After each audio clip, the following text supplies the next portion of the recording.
Welcome, everybody. I think Commissioner Woods is going to kick us off with just a couple words.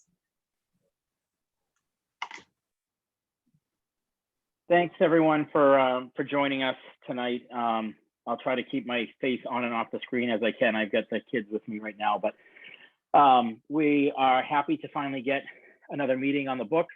We have the right email link out, I think, to everyone. So I'm trying to see what we got right now. It looks like 31 participants. Hopefully a few more will be joining us. Lauren's just going to go through a couple of slides. I don't think we're going to start from the beginning because I think a lot of people know where we are, what we've been through, to show the timeline, to talk about what's incorporated in the design, and then start the discussion. The survey, as promised, is going to be open for another 48 hours after this meeting. So there'll be 2 more days to get all the survey results in. I think as of right now, we just have over 30 people that have taken the survey.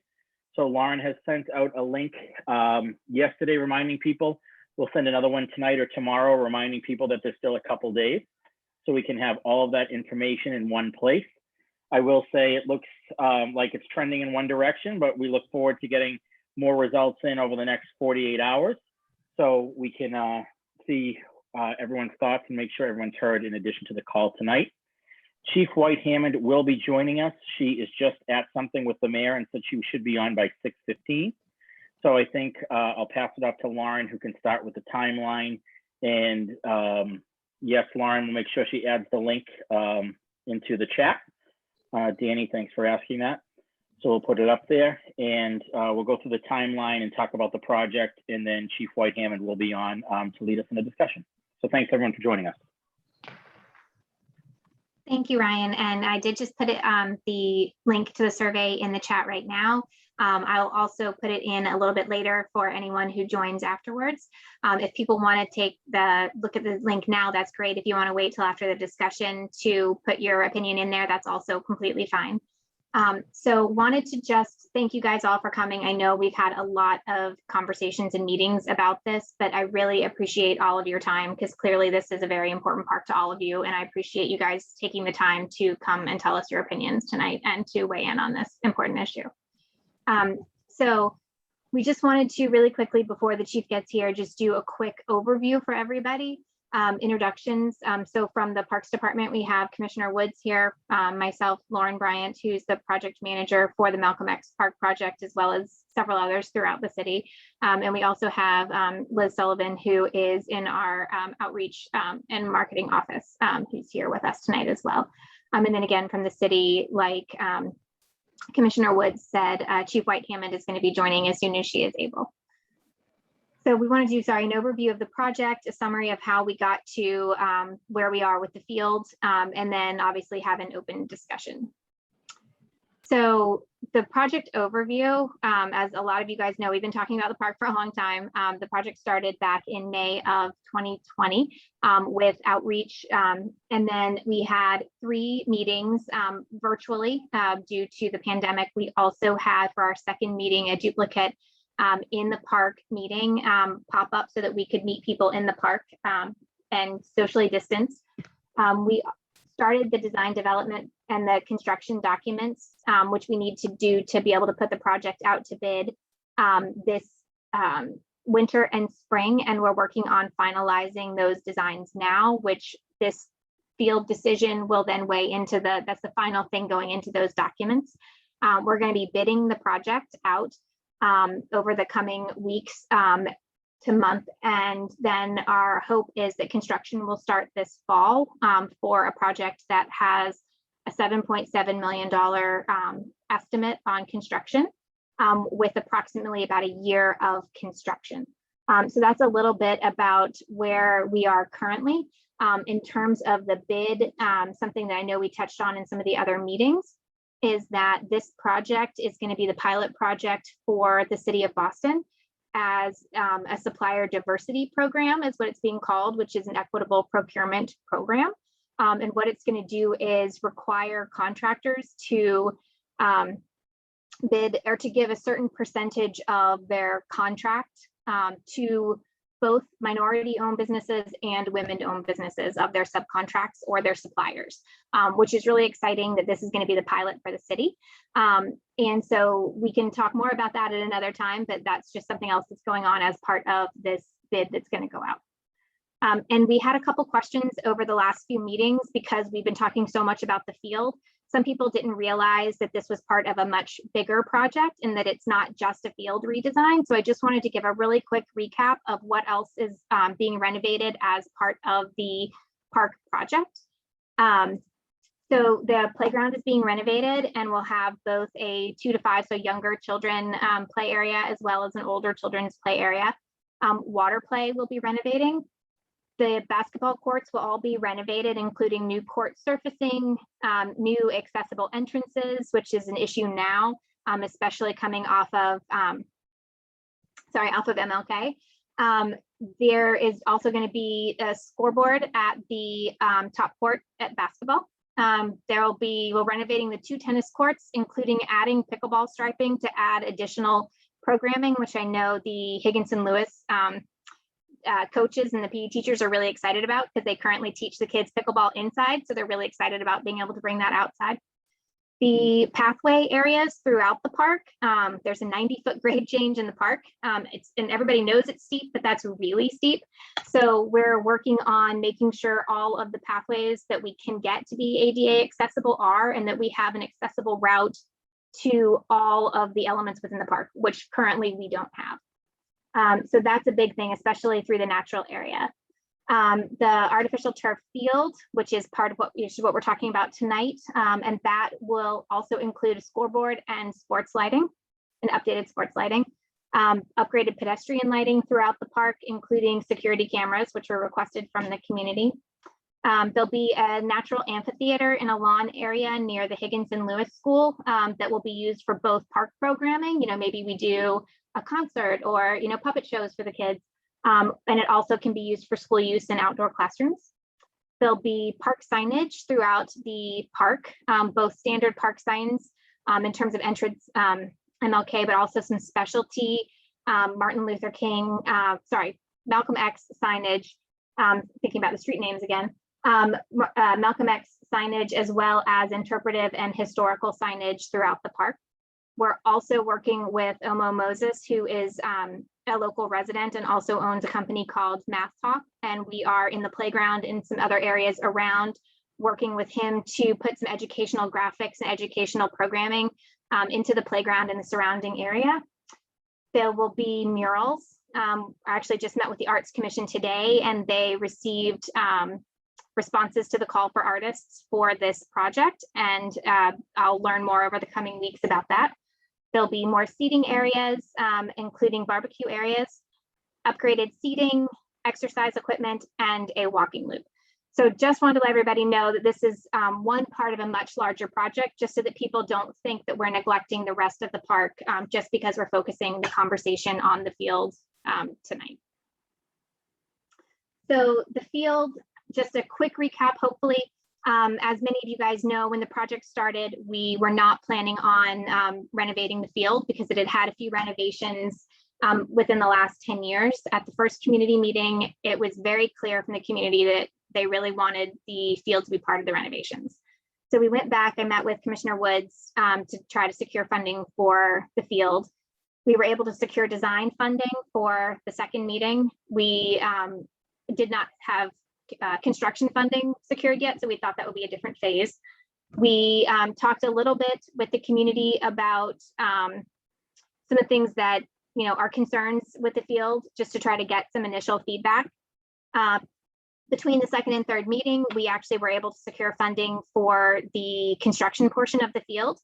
So we looked at needs within the neighborhood, numbers of fields of each type within the neighborhood and citywide, to sort of see the needs, the requests for funding, or sorry, the requests not for funding, for permitting, in terms of what those needs were. And we made a proposal at the third meeting, which had soccer,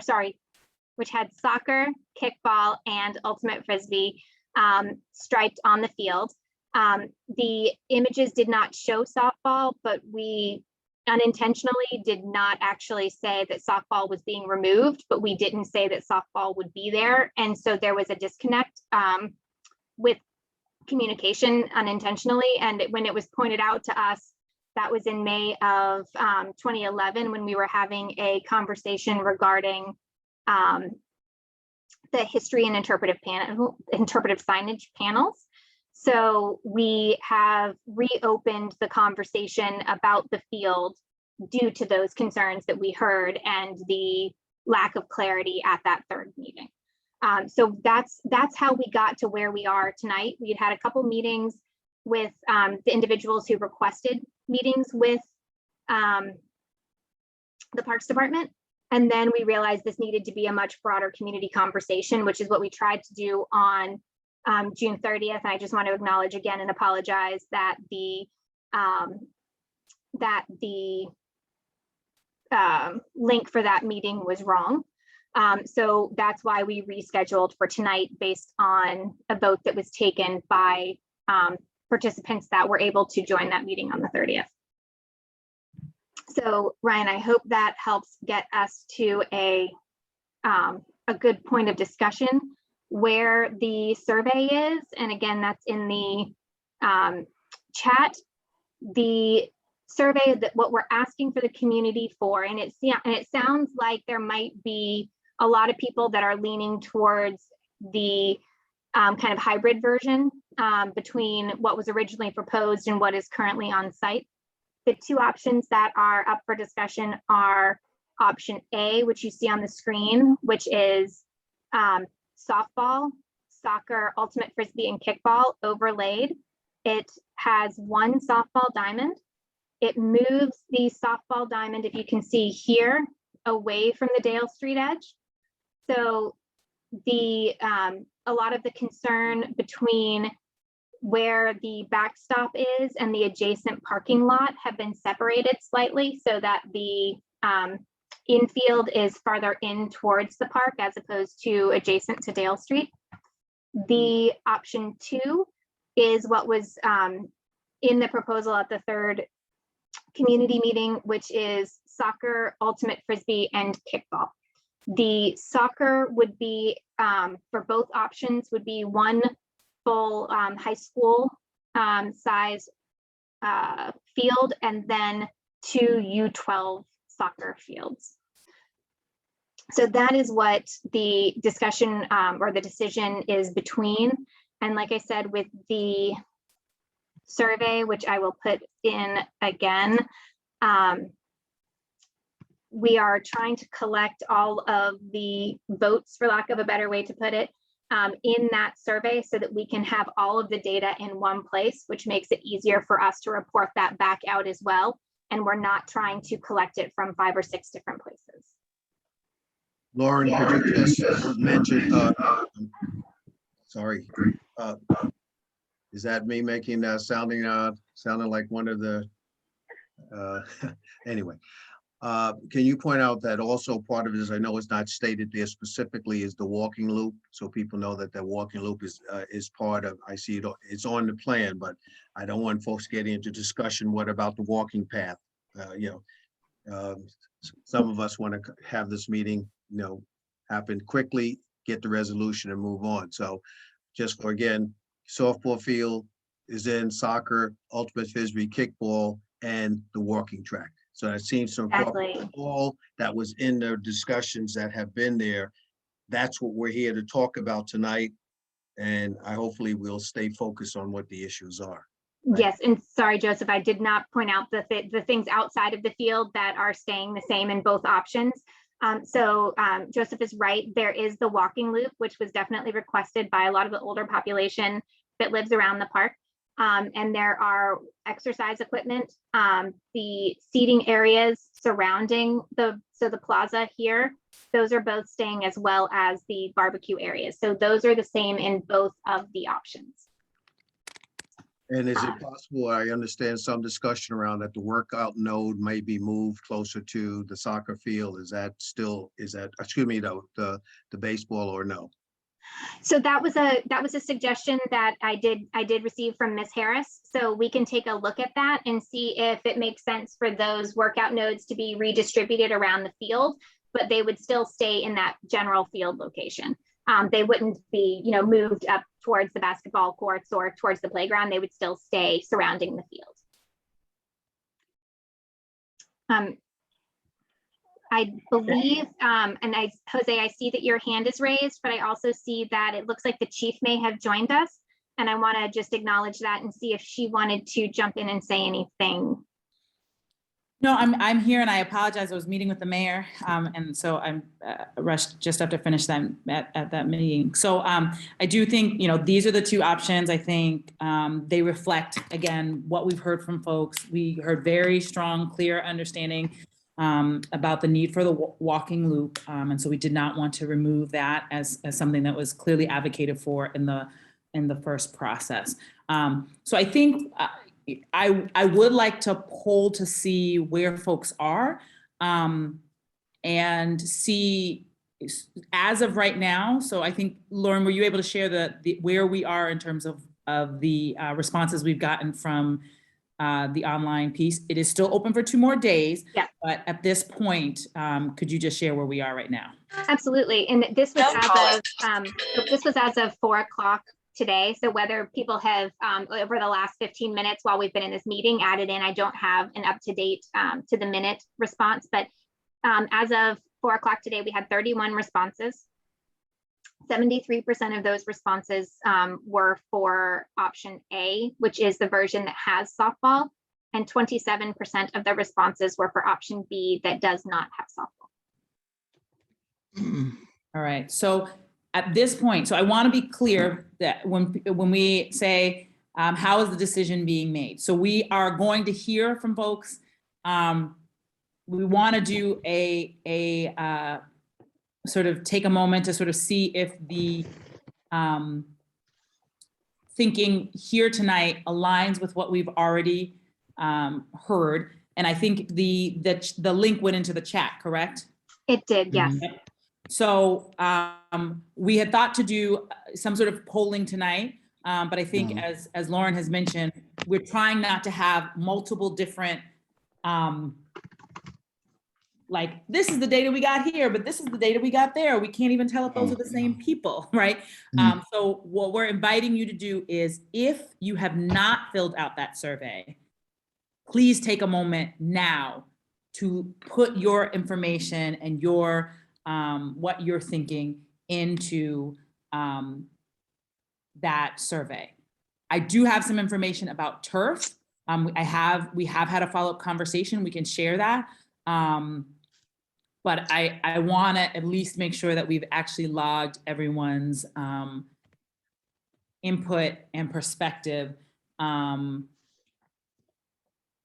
that. So we are going to switch to the conversation around turf, but I just want to make sure everybody has been able to weigh in about these two options. So if you just want to clarify that there are 3 folks that have their hands raised, are you wanting to talk about turf, which will be the next conversation that we open, or do you want to talk about the option A, option B? Is there anybody who wants to weigh in on the field survey conversation before we go to the turf conversation? Yes. Okay, so go ahead, Jose. Would you weigh in on the field? Yep. I'm gonna do my best, Chief, to not repeat what's already been entered into the record. Mm-hmm. But before that, I just want to thank you and Lauren and the team for getting us to this point. Your work is noticed, and just thank you. So the question I have about these 2 options and the process is just, is the survey going to guide the Parks Department on its decision, or is the survey outcome going to dictate the decision? That's the only question I have. Thank you.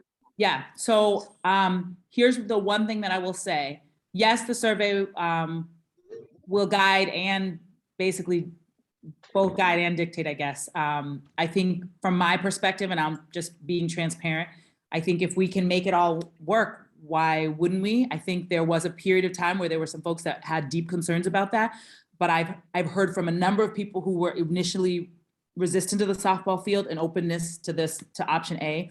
And so unless I hear a lot of pushback, it feels like option A gives the most number of people the things that they want and need. And so I would rather choose something that is as inclusive as possible. Had we already started getting feedback that the majority of people were looking at option B, that might have shifted that thinking on my part. I do also want to note, I have a preference in terms of for folks who are immediate abutters over folks who may live, further away and are not there. But I think from my perspective, once I saw where we were, it feels like we've moved to consensus, and we will move with the consensus decision if the majority, particularly of the neighbors, have gotten to that place of consensus. So from my perspective, we're at a point where the majority of folks seem to be at option A, and that seems to satisfy not everything perfectly, but it seems to be a compromise point that the community has reached. If the majority of those votes had been people that did not live in the neighborhood, that would have changed. That's the only thing that could change my perspective. I don't know if that's clear, but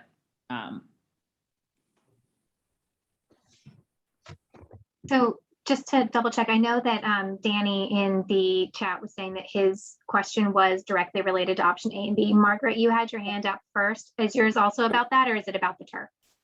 I wanted to, can you hear me? yep. Yes, we can. Okay. I wanted to know how would I get I want to get in on the survey, and it's definitely option A. I've been living here since 1974.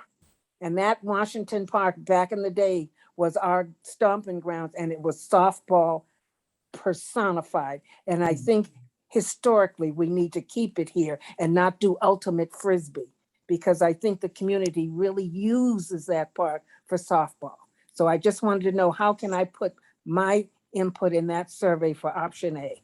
So Margaret, the survey link is in the chat. Lauren just put it in again. If you you might be able to fill it out right now while still on your iPad. So if you can go ahead and pull up that link, and then if you have any trouble with that, circle back to us and we'll try to figure out a plan B. But I think it should work. And Okay. Margaret, also for people who were having issues with it, if you want to, my email address is also there. If you email me and with your email address, because we're double checking to make sure we don't have duplicate responses. So if you email me and then I have your email address, I can also add it to the data that we're collecting. Okay, very good. Thank you. Absolutely. And Danny, you said that you also had questions about option A and B. I just wanted to make a quick statement in favor of option A. I grew up going to Washington Park ever since I was literally in the carriage with my mother. My father was a softball player there since the early 1980s. Because of him playing there and how at home I was, I actually created a softball team called the Boston Braves Softball Club. We're actually in the process of trying to become a nonprofit. It is an organization for mostly minority softball players that try to get more involved and keep adults off the streets, out of trouble. Currently, because our league at Washington Park, we didn't get our permits until later in May. Like, I want to say beginning of May is what the commissioner told us. We couldn't actually have a Sunday league here at Washington Park this year. So I'm just on the call to trying support for softball at Washington Park. It's all I've known my whole life. It's where I've met over 90% of the people that I still talk to this day, play softball with. I can tell you right now, like 6 of us were going there since like the early 1990s, since we were born. And when it was told to us at first that the softball parks could be leaving, it almost killed some of us. Like it was like losing our second home. You might as well have like foreclosed on our home and told us we were homeless, because this is the place where we did everything. I mean, this right next to the school, that brick wall, I still remember playing tennis ball, baseball off of it while all the older guys were playing softball. So I'm really hoping that we can get to a point where option A is the option, because one softball field at Washington Park is better than no softball field at Washington Park. And I hope that when the park is complete, that I can be able to reserve it sometime for a tournament to be able to show the history of Washington Park. And we're also trying before the season's done to get a one-day tournament with our permit that we have to try and show the history of Boston softball, just in case, who knows what could happen and we lose the softball park. We're trying to run a tournament to be able to help show the history of it and honor some of the guys that have been playing there for 20, 30 years. Thank you. Annie, I appreciate that comment. And one of the things that the design team and I have been talking a lot about recently is the interpretive signage that we've been talking about throughout the park and the history components that might go on some of those signage. And we're still having that conversation, and please feel free to email me if you want to add in.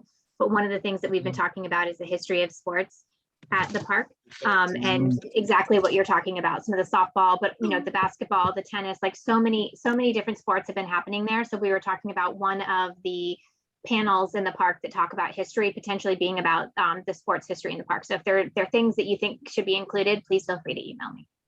And Danny, I'm the Parks Commissioner. If you have any problem with the permits I can work with Mr. McCaffrey on my staff, who does permitting. He's not the commissioner, but I'm happy to work with him to make sure if you guys have trouble getting the permit for your tournament, just feel free to reach out, and I'll make sure I put my email in the chat. Yep. Thank you so much. So I think we won't have time to talk about this tonight in great depth, but I do think we'll reach out to folks. It is worth noting that this park is a landmark because it was designed by Frederick Law Olmsted. And one of the things that we're trying to do a lot more with our historic landmarks is make sure that we don't just preserve the aesthetic of how they look, but we make sure that the stories are saved. So I think is some space after this. And I've talked with the Landmarks Commission to sort of see what we can do, if there's something that we can do. So if one thing to note is if folks have pictures of things that happened there before, just putting a word out that we'd love you to save those, to think about scanning them, and so that we have the opportunity to think about how we document the history of the park. But that's not a big conversation for today. We will reach back out to people after that.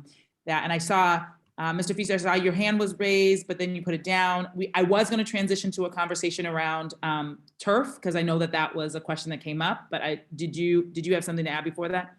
Okay. No, Madam Chief, I did not. I was going to help to move to that, to move to the next item as opposed to us going into a whole bunch of different areas. So I was going to concur with what you're about to do, is in terms of move on to your other areas. So thank you. Okay. So we do have one quick question about Ultimate Frisbee. And the reality is the reason it's on there is because we don't have to add anything to make it work. It sort of fits within the youth soccer field that was already there. So and it goes to what a lot of people were saying, is that they want to see more sports instead of less sports. So adding in line striping for Ultimate Frisbee just allows yet another activity to potentially happen, as well as kickball. And both of those are things that the permitting department does get permit requests for Malcolm X Park historically, but they haven't been able to issue permits because we haven't been able to have the usage ability on there either. So, all right. So the next conversation was around turf. So I want to, Jose and I were able to have a conversation. I think it was 10 days ago now, it was a while ago. It was like maybe a day or two after our last meeting. We did a little bit of looking into turf. So I wanna share what I heard overall about turf. I think, Jose, you had sent another question, I think this week, about the toxics, which we could not, I think at the last minute, we weren't able to get the firm on, but I know, Lauren, you got a response from them. So I think if we can share that response so folks have an awareness. So I think folks raised at the last meeting this question of turf. I said at the last meeting, I would look at it. It was hard to sort of figure out if that would open a new window of challenge, but I can at least name, so I think the concern that folks have, the main concern that people have is that the turf is hotter and does make the field hotter. The reason that turf is often used is for two reasons. One is that if we have grass fields, we have to limit the number of hours that people are running on the grass, or the grass will cease to be grass. If we let every last hour of available time be used on grass, there would be no grass left. However, turf doesn't have that same limitation. We could have back-to-back folks playing on it, using it. You could have a softball game, a soccer game come after it, another softball game after that. And you don't have the same limitations in terms of needing to limit the number of hours so that the field can recover, which you should do with grass. The second challenge that we've had, and I think this month is a pretty good example of that, is that we do have times where we have high levels of rain, and you get to a point where either you have one rainstorm and even though it's not raining, say it rains at 1 o'clock and your game is at 3, even though it's not raining, if it rains too much, it's very hard for you to play your game at 3 if the field is still muddy by that point. The other thing that we can have happen is you can get to a point where the fields, if many of the fields taking this much rain and this much sloshing, just we could have a point where your field just gets kind of destroyed if people try to run in it anyway. So part of the reason that people put in turf is because it allows more hours, and truthfully, it's easier to maintain. And I'm going to be transparent that the Parks Department is not as big as it used to be, and we have more parks than we used to have. And so I just need to keep it real that from a maintenance perspective, we have a challenge to be able to keep everything in tip-top shape. And if you add things like this month, in which 11 inches of rain have fallen since the beginning of this month, it gets doubly challenging. So I think I was transparent in that meeting, and I'll be transparent now. Turf is a trade-off, and it's not one that I'm like, yay, excited about, but it's one that we've come to, and this is not the only park. Most of the parks that we have renovated, we've been adding turf in so that more people can use them and the turnaround is good, and we can guarantee that we can maintain them at the level that makes them good for people to play in. I also want to note that it is also the case that in order, originally, the money to redo this field was not in the budget. I think people who were at the first meeting know that the field was not included in the budget, and that's because we have a whole sheet that looks at when things get renovated, and this was not up for renovation because it had been renovated recently enough that it wasn't next on the list. In order to renovate the field, we did go out and get a donation to support putting turf on the field. But that donation doesn't just pay for the turf. It also pays for the walking path, the lighting, some other things that we wouldn't have been able to do.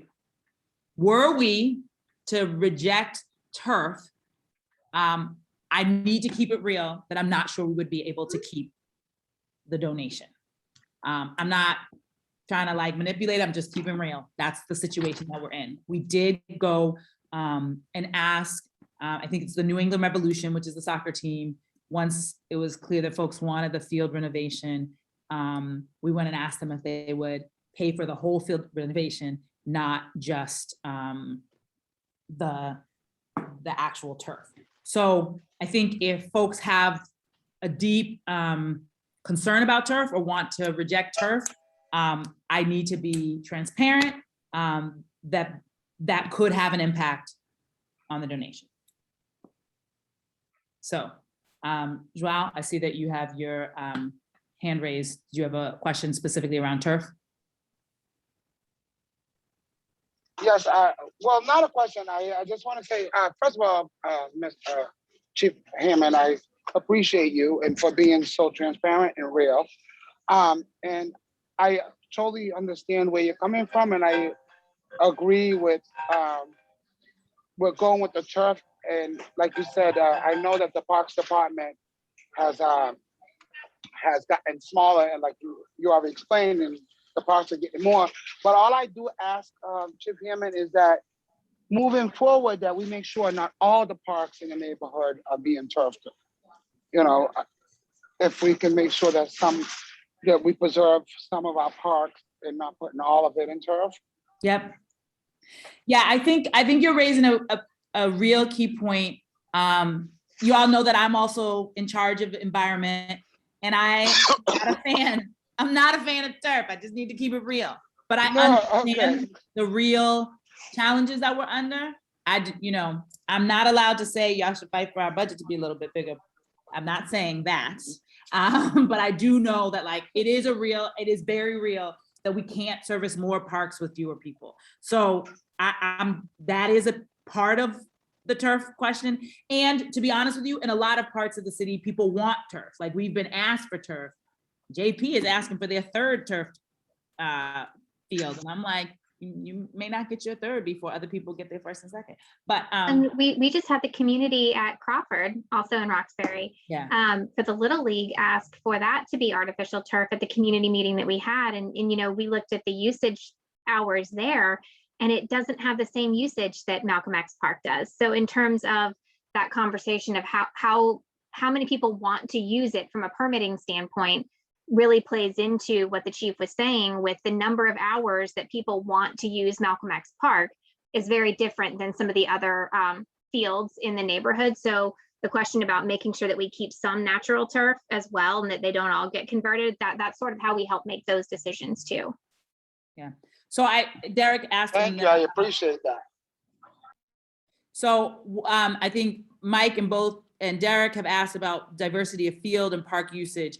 So here's what I will say. The other thing that people should know is that with all parks, first priority for park usage goes to youth sports and particularly to BPS sports.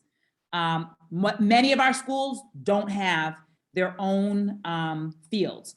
So one of the reasons that Malcolm X is getting so much usage is that 3 of the elementary schools in Roxbury are using Malcolm X Park as the field for their school. And so if you want to know what's driving some of the usage, that is a part of it. So I know Roxbury Youth Soccer is using it. I know that Boston Scores is working with, it's the Allison, what are the 3 schools, Lauren? I'm trying to remember. I have them on a list on it. I know it's the Higginson Lewis, but I don't remember the other 2. I'm sorry, Chief. I think it's the Ellison. Hale. And which one? The Hale School. The Hale. Yes, okay. thank you, Ms. Harris. So as those school programs grow, they will request more hours, and in all parks, BPS programs get first priority in terms of the use. And I'm glad to see more of our schools actually having our kids playing real sports as opposed to running around concrete for 15 minutes and limiting that as a physical activity. But that is one of the drivers in terms of why there is more requests. And also, as people have noted, on the weekends, this park has history for lots of people. There are a lot of other parks in the city that don't have the same level of affinity of people growing up using them, wanting to go back there. So yes, this park in particular is getting a high level of usage. Go ahead, Mike, you have a question? Follow-up question? Yes, thank you, Reverend. Thank you. And just to say off the bat, I appreciate the reconciliation of the disconnect here and getting us back on track. And I think the outcome is going to be a diversity of sport at the field, which is great for everybody. I just had a follow-up question on the information you just mentioned with regard to the funding source. As you said, you secured funding and you had to go out to bid. I'm just curious as to, was that an open process? Did you specifically go to the Revolution as a soccer organization versus, say, the Red Sox as a baseball organization, or any other organization that may have made it an open, transparent process with regard to opportunities to secure funding? Or was that sort of just, something that landed in your lap and you said, I got to take advantage of this? Because that obviously was a driver in some of the design decisions, right? And that's, I think, how we had a bit of disconnect, because the money always kind of creates sort of the direction in which you're trying to go. So I was just curious how you would respond to that. Yeah, so I was not here when the donation was sought. So do you know, Commissioner Woods, what was the order of how we received the donation? Did we look at other options? So what happened was, as mentioned, the field was not in the design. We heard throughout the process, I wasn't in the meeting, Lauren heard throughout the process, I should say, that people were wondering why the field wasn't included in this $5 million project, what started as a $5 million project. Then we took it back to the design firm and said, can you give us estimates of what it would cost if we added the field in? So it was about an extra $3 million, approximately 2-point-something million or 3 million, to do the additional lighting, which wasn't in the plan, the walking loop, the exercise equipment, some shaded benches, and to have the field done out there. The donor at the time, Mayor Walsh, we brought it to him saying, is there any extra money? And the discussion was, there is a donor that's interested in helping supporting turf. Wasn't necessarily specific to soccer. Yes, there is a soccer organization involved, but it's not just the Revolution, it's the Kraft Family Foundation. So they're also football, obviously. So it's not the New England Revolution that was interested in helping support bringing the first turf field to Roxbury or anywhere in the city, and asked Mayor Walsh at the time, is there anywhere that needs a turf field? And the timing just aligned, the stars aligned, if you will, that we were going hat in hand, asking for an additional $2 to $3 million.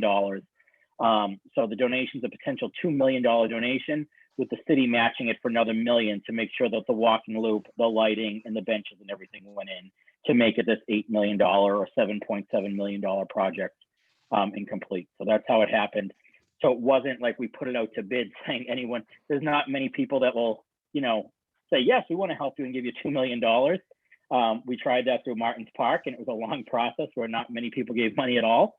So it's not often that you can put something out. I mean, if I'm speaking about like the Red Sox, we get tickets donated and we get T-shirts paid for by them. We have never gotten any kind of capital investment, anything north of $5,000 or $10,000 from an organization like that. So to get millions of dollars, it doesn't happen frequently. So it did kind of fall in the lap. Hopefully, okay, thank you, Mike. Yeah, thank you for that, Ryan. I would just say that in the process of that coming to be the case, the disconnect of the communication of that and how it came out to the community was totally inconsistent with a transparent and open process. So I would just say that created, I think, a lot of the confusion that led us to some of these disconnects and the design process. So I would just say, again, to avoid that, we have to be more transparent with regard to all elements of the process. And if we're not, we get to these places where there's confusion and contention and tension. And that's what we want to avoid. So again, I just want to say I'm happy that we're moving toward the direction we're going. But I just want to point that out because it just caused a lot of heartache, right? Because we didn't have to go down that road. Thank you. Mike, just to jump into, one of the things that was really hard from my end in this process was when that donation did fall into our laps, like Ryan said, it was an anonymous donation. And we were actually told that the donor did not want. It still is an anonymous donation, but I think we left it out of the bag. Sorry, Yeah, Chief. but even So- still, right, the opportunity is there to say that it came Exactly. forward, right? And just let us know that that's the driver. We don't have to know who it is, but leaving that out created the sort of disconnect. I'm just saying that led to your design process that excluded the input that you're getting now from the community. That's all. I just want to make sure that we don't repeat that. Sorry about the donation. Maybe somebody mentioned that before about the anonymous. I had forgotten. Sorry. Well, it's over now, and I'm glad the community came together. So, I mean, I think what I will say to folks, and, you know, I think I would love to have a conversation about turf and about how we think about it moving forward. I will say that I did check. One thing I know that we do is that the bottom of the line turf has PFAS in it, which are forever chemicals that never come out of the ground. The turf that we purchase is certified not to have PFAS in it. That does not mean it doesn't have other of the challenges that we've talked about in terms of heat. But if it had those toxins, I would have had a lot more deep concern about its usage.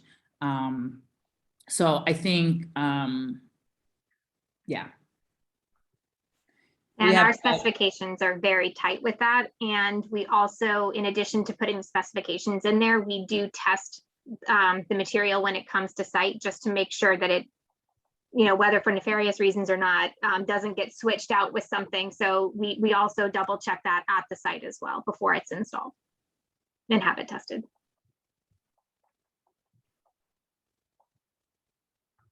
And actually there's another question that says, I'm not keeping up with every single one of the chats that come through, but we'll try to make sure they're all answered. But there was a question that said, will turf not increase flooding? And actually, it actually decreases flooding, and it actually, part of what we're doing and proposing as part of the turf as well, in addition to the other things that are part of the turf donation and the funding, is that we're actually putting in water storage cells underneath the field as part of the drainage. And we've had somebody from the Environment Department, Zoe Davis, who has been working with us on this project in terms of green infrastructure and helping us design what's going to go under that turf. So not only does the turf, because it has a drainage layer of gravel underneath it, drains better than natural turf anyway, we also have storage so that it can also help alleviate a lot of the flooding and water issues throughout the entire park, not just the field. The other thing, in case anybody didn't see, there was a question about natural grass and how it's really helpful for children to be able to play on natural grass. There's still natural grass throughout the park and other areas. So all of the other areas in the park that are currently grass, like the areas along Dale Street, the area between or by the adjacent to the school and by the playground, those areas are still going to have natural grass at the park. So it's not as if there won't be natural grass there. So I did just want to add that in as well. And Jose, it looks like you have your hand raised again, or is that still up from before? Sorry.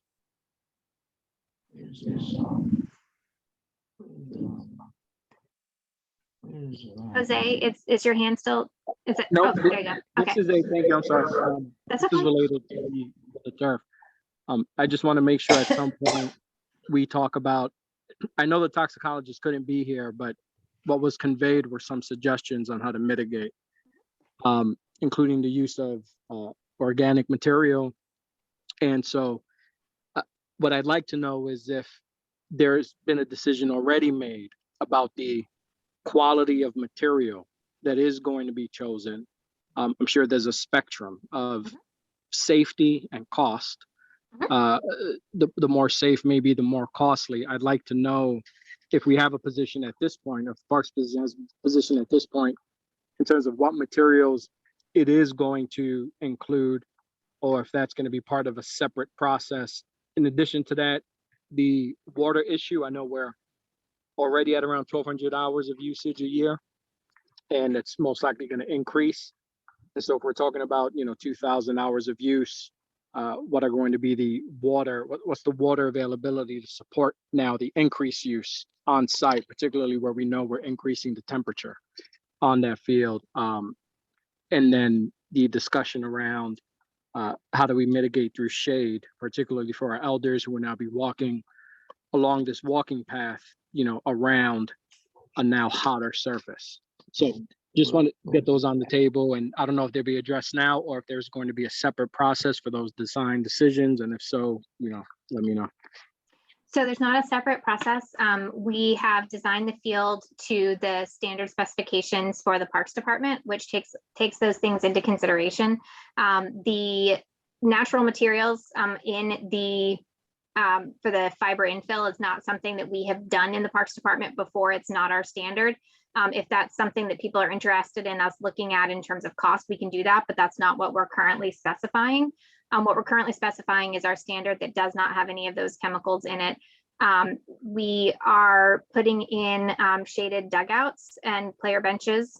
We are putting in trees surrounding the field to add additional shade. So those are the things that we are currently doing. And I know there are a lot of questions in there, Jose, so I'm trying to make sure I answer all of them. So those are the things that we're doing in terms of trying to help mitigate some of that heat. So I would be open to, not just for this, but in other spaces, to have a deeper conversation about this. There are some folks asking, could you do water capture under natural grass? It's actually something that I've looked at because I also am a farmer on the weekends. And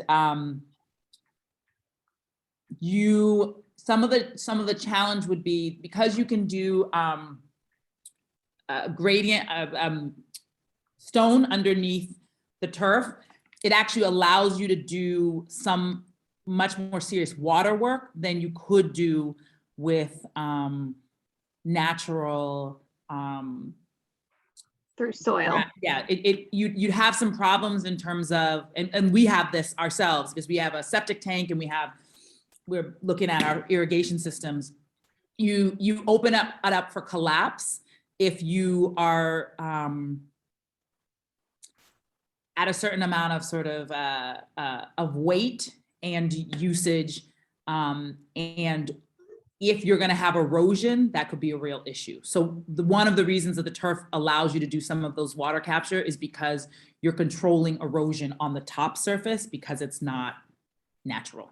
So it's not that I'm saying you could never do it, but it is a little bit more challenging, as I have learned as someone who's trying to do it myself for my fields.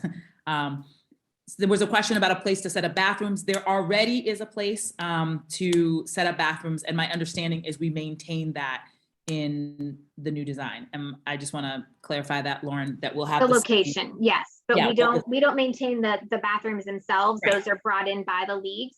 But yes, the location to be able to put those in is still there. And also there was a question when we were talking about things to help with the heat. There was a question about water dispensers. And so around the field, there are also drinking fountains that have the bottle fillers as well. And I forgot to mention that when I was answering Jose's question.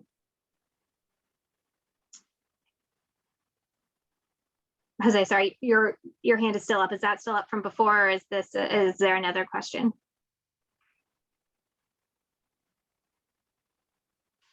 Okay.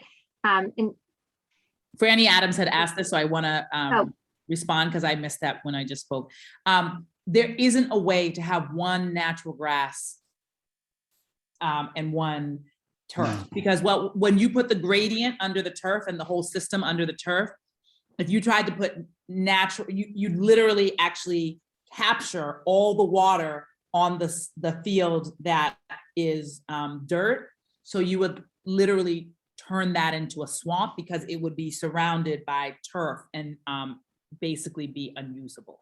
So if you cut it, there may be some ways, but the way we have it set up now, you couldn't like cut out a piece and leave it natural. If there were two separate fields that weren't connected, you could, but when they're overlapping sports, that's where it couldn't. it couldn't work. And also the way you maintain them, because you would then be running a lawnmower over part of the artificial turf at the edges, and it wouldn't work if they were overlapping. And if people are playing softball in which they're using all of it, it would mean like some people would be running on turf and then some people would run from turf over to natural. So yeah, in the way it's currently designed, that's not viable. And it could create tripping hazards between the two surfaces as well. So Derek, I would love to talk with you about shading. That's another layer of conversation. We've been talking about sales and what other things we have to do. That is the other department, not parks, although it will lean into the parks conversation. But my environment department is looking at how we project for heat down the line and where we can use nature-based solutions to increase shade, and where we might have to think about things like sales and other sets of things in certain spaces and places. So I will actually on Friday be in one of our cooling spaces in East Boston. So we're looking at expanding that and actually are in the conversation around the infrastructure bill in hopes that will actually provide us some resources to do some more work around cooling, not just on fields. I mean, we need to be talking about cooling throughout the city. Right now, if you're on this call, it means you're not on the heat open house that is happening at the same time with the environment department right now. But I live in one of the heat islands in the city. Any of you that live in Nubian Square, you also live in one of the heat islands in the city. If you live in Chinatown, that is the worst heat island in the city because it's day and night. There's also in East Boston and Alston and a couple parts of Mattapan. So that conversation around heat is ongoing and really citywide. There is also an urban forestry plan around trees specifically that might overlap with this. It is a challenge because to get everything in there, we've used a lot of the space, and that doesn't create a lot of extra space for trees. So that is a challenge. But I do think at minimum, we could be looking at like players' benches, space for spectators. There's a lot of places that we can think about how we can mitigate heat surrounding the field. We've got a hand raised as well. I just want to make sure that we.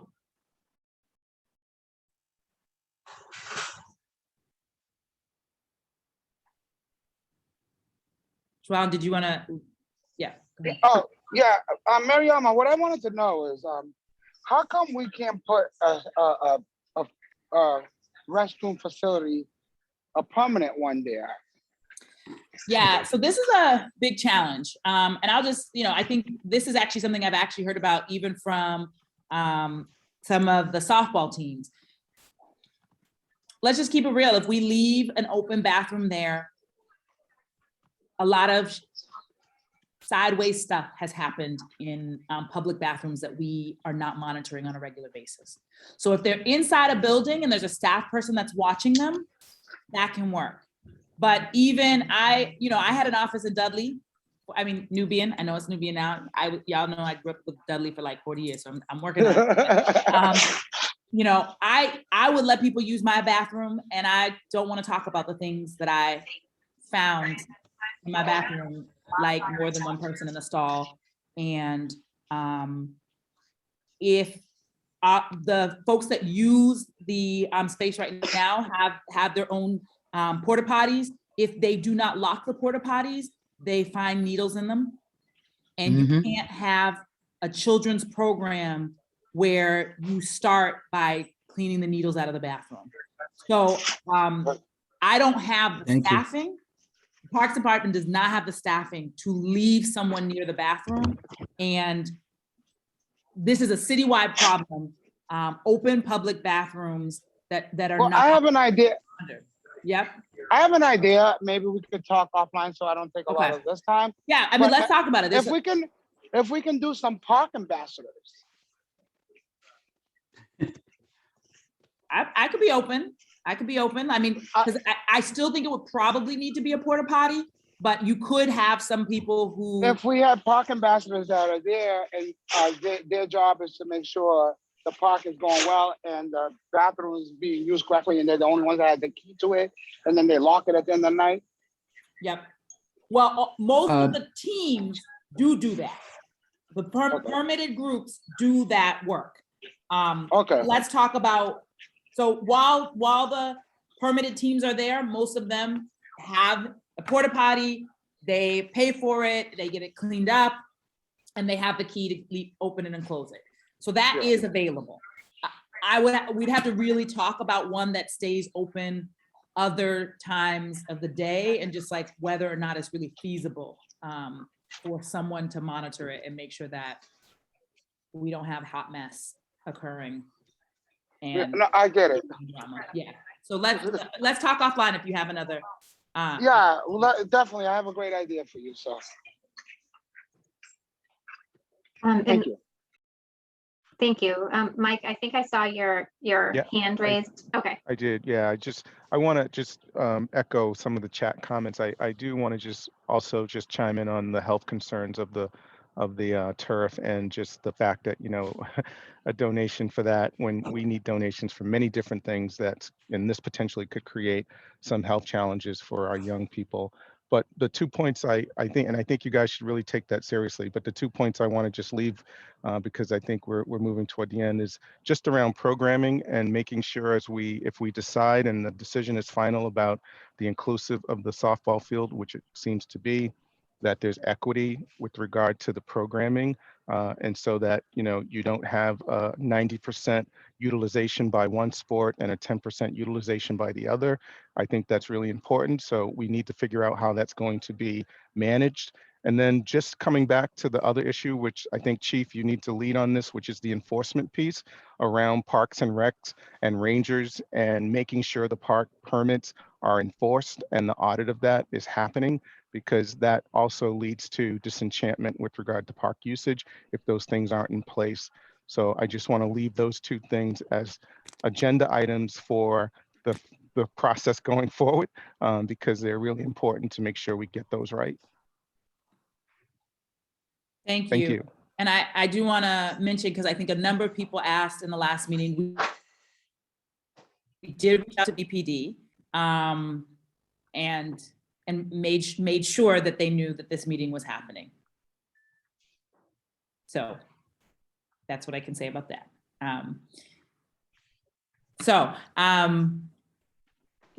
I think I had the impression, and Commissioner Woods, I thought they said they were going to send someone. Was I wrong about that? Yeah, I don't. They were invited. The lieutenant as well as the community service officer were both invited. They were invited to the last meeting as well.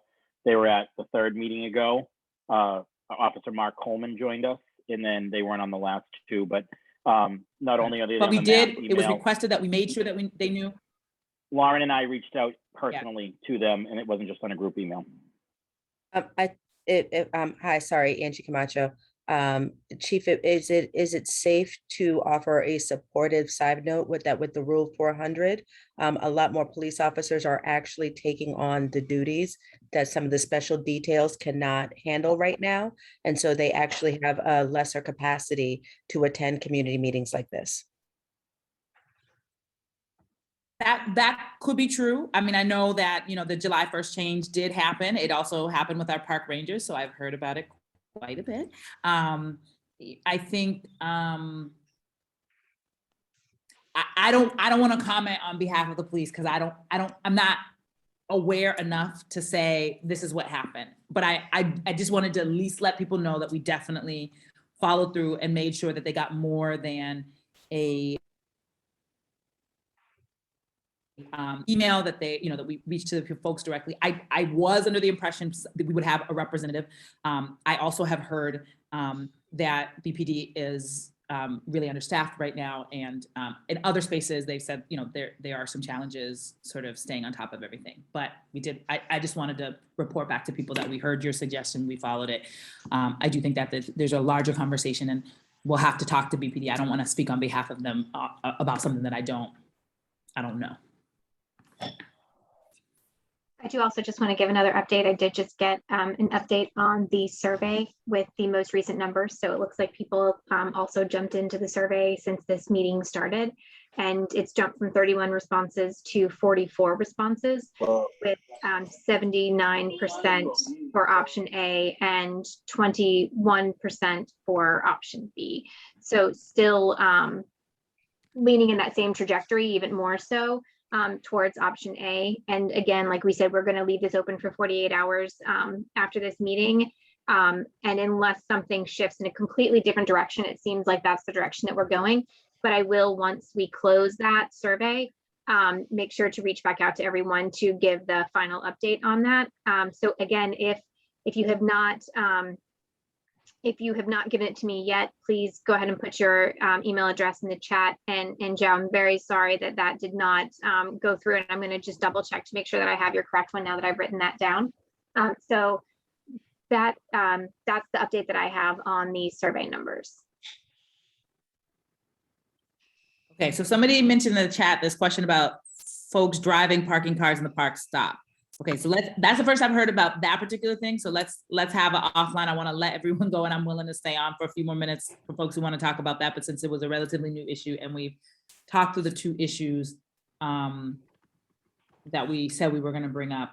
And again, I know that a lot of folks raise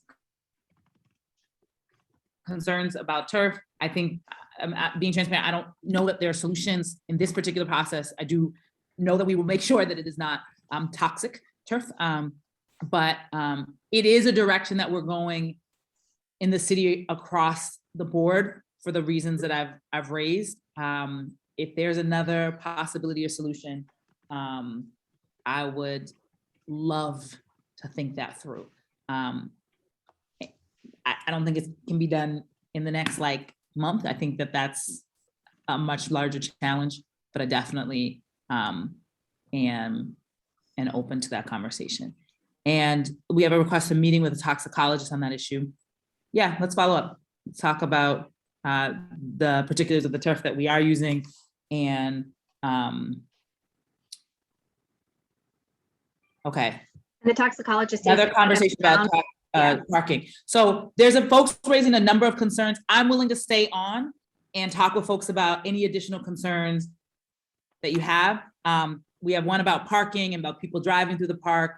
I do want to release people around the core topics that we said we would discuss, and anybody who wants to stay on to raise any other things, we can talk them through, that things that sort of are beyond park design.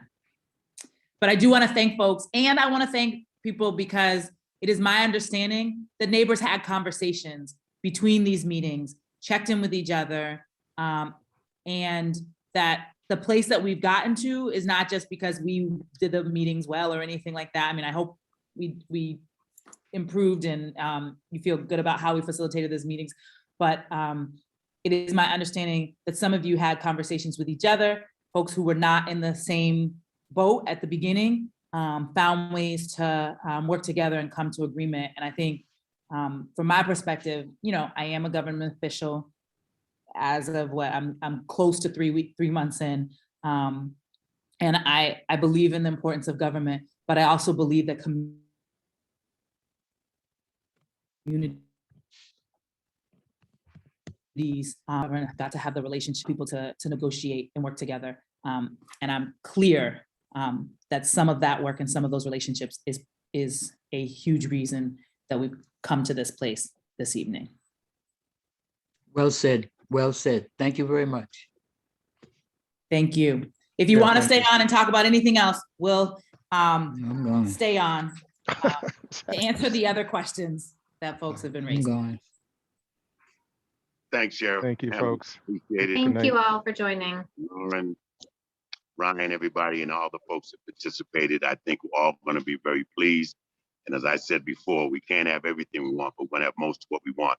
Most importantly, a great new park that we so well deserve. So everybody, Coach signing off. Thanks again, Rev. Take care. Have a good night, Coach. Have a good night, Coach. Thank you much.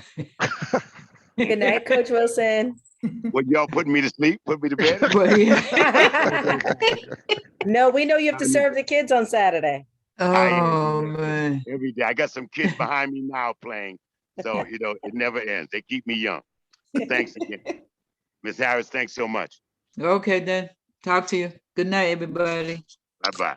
Thank you, everyone. Thank you, Chief. Thank you, Thank everyone. you. Take care. Bye-bye. Thank